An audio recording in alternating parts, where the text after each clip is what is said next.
Good morning. All right. I'm walking. Bye, love you. Love you. I'm walking a little weird because I'm carrying this guy right here. I don't know if you can see that.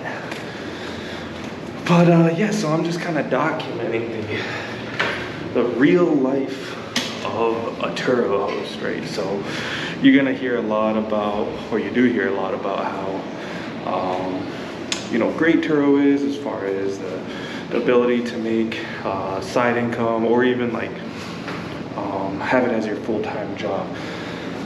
Well, that potentially is true, but you have to understand that you're gonna make a lot of sacrifices as far as your day-to-day. So I'm on the way to the Land Rover, Range Rover Evoque.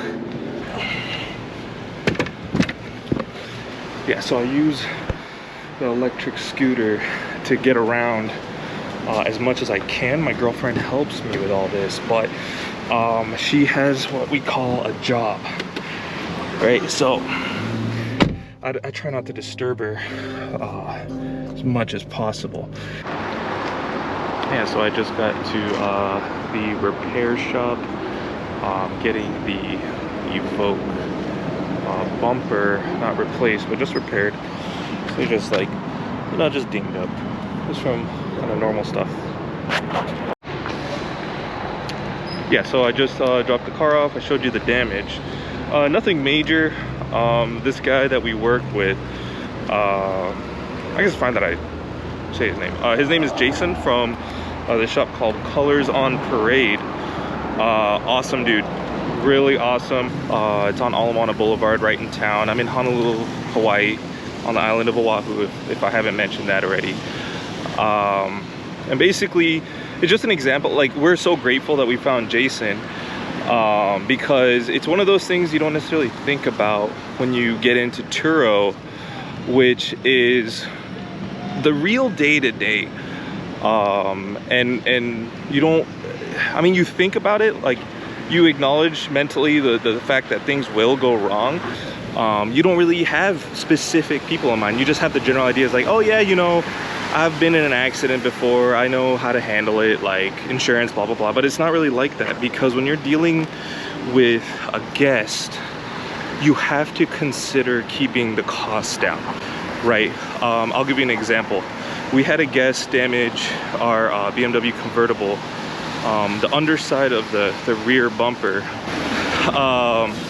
And when we inform the guest of the quote, and you know, we upload everything, we take screenshots of conversations, we make sure we try to do it the right way. He then backtracked. He went from saying, okay, let's work together, to, oh, I didn't do it.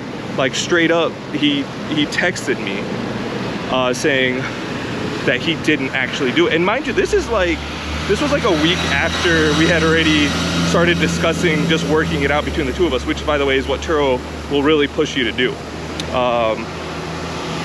And I'll explain why that's actually a good thing later. But basically, he straight up denied everything, and he ended up getting away with it because it was too much. He didn't want to pay that amount of money.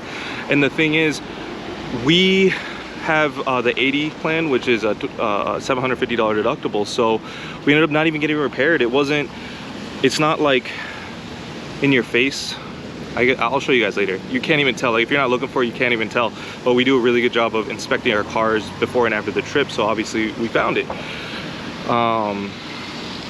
So it's like, you have to think about how the guests are going to react to your proposals. Well, not your proposals, just reality, how they're going to react to reality. And like, this is part of where it goes into like kind of complaining or like ranting, honestly, where it's like, oh, like, give me a fucking break. Give me a break. How about you just like own up to it? Like, if you're gonna do it, you're gonna do it. At this point, we don't even take things personally. We used to take things personally. Like, if you brought back our car like super dirty or damaged for that matter, we used to take it personally. Now it's like, we understand people are going to do what they're going to do. They see us as just a service, which we are, right?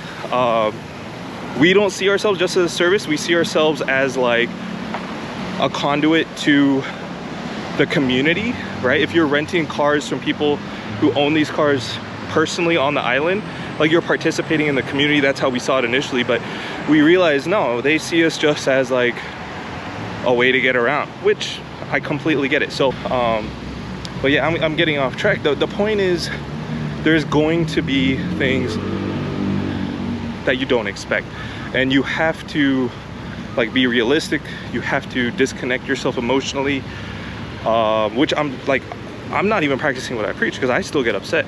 Like, don't get me wrong. The point is, this is the reality. Like, look, I'm walking because I'm recording, but you know, I'm scooting back home from the body shop.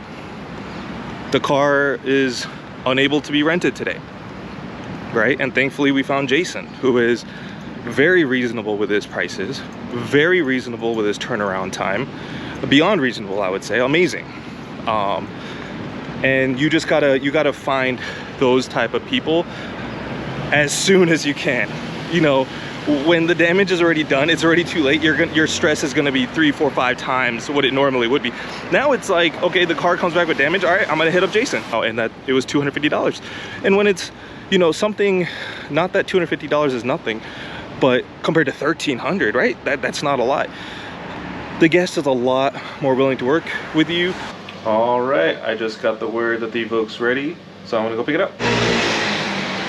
Yeah, so that only took a couple hours. I dropped it off at 8:30. It's 10:30 now. And that's another reason why Jason he's the man. I love this area of Honolulu. It's on the intersection of Kapiolani and Ward. I mean, there's all these beautiful new buildings here. Super nice area, and then you have this gorgeous building. I don't know how well you can see it, but it's all like the high-end luxury vehicles. You can see, I don't know if you can see that well, but there's like Lamborghini. We actually bought two of our cars here, the 2 Land Rovers, because the Land Rover dealership, the only one on the island, is here. This whole area is like where all the luxury cars are. So this building is called Velocity. And then you have the BMW dealership across the street, as well as the Mercedes dealership right next to Velocity. So basically, if you live in Hawaii and you're luxury car shopping, it's almost a must that you come to this area. So the body shop is located right next to this place called Auto Source. It's a used car dealer. I think they like kind of specialize in nicer cars, or at least they have them front and center, obviously. But yeah, I love cars. A C7 Corvette. Yeah, it looks like it's a Hellcat. Got an M4 next to that. I just like staring at them. I can't afford them, but nice to look at least. Just picked up the car. Looks great. Honestly, you can't tell anything happened. Great price and super fast. Alright, time to head out. Yeah, so one thing I wanted to go over was why you should try to resolve things directly with your guests right from the get-go, right when they damage your car or you find the damage. You should go ahead, you should definitely claim it through the app, right? So the app's gonna ask you during checkout, like, is there any new damage? You're gonna select yes, you're gonna upload pictures. Don't worry, you don't have to do all the pictures right then. You can upload even after the fact. But you're gonna wanna say yes, and then go through the normal checkout. After you go through the normal checkout, it's gonna prompt you with all the information. Most of it's gonna be like stuff you don't really know, like where did the damage occur, like just random information that you would only know if you were there at the accident. So it has the option to select I don't know. You're gonna select I don't know for whatever applies and yada yada, and then at the end it's gonna ask for what you estimate the damage is gonna cost to repair. I don't know how Turo expects you to just to know that off the get-go, but you just guess, right? Just give it a ballpark. It doesn't really matter what you say, because basically it's just comparing your answer to what the guest deductible is. In our experience, that sneeze was my dog sitting right next to me. In our experience, most people choose the minimum insurance, which is a $3,000 deductible. So if you select as your guess of what the estimate is, if that number's under 3,000, it's going to then direct you to a page where it recommends resolving it with your guest. You're going to actually want to do this to avoid your deductible. I doubt that there are that many people on the 60 plan. The 60 plan is the only plan that has no deductible, and that 60 means they take 40%. Turo takes 40% of your revenue. So we're on the 80 plan, so they take 20% of our revenue, but that also means we have a $750 deductible. Most damage to our cars has been, nothing exorbitant. So to us, it's really important to communicate with the guest, to basically find somebody like Jason that has reasonable prices, so that it's not such a sticker shock to the guest, like I mentioned earlier in the video. And go ahead and just literally be straightforward.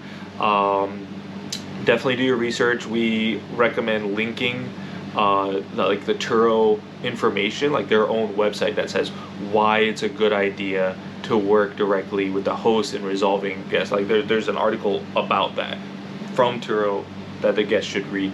And we haven't really had any issues, and it's a little weird feeling because they pay you through like online sources. So we do mostly Venmo. We did Zelle once, and so I think guests are somewhat maybe skeptical. But as long as you're just straightforward with them and show them the Turo resources, we have had no real issues besides that one person that didn't like that $1,300 quote before we knew Jason. So yeah, that's why don't just refer to Turo. Go ahead and work with a guest first.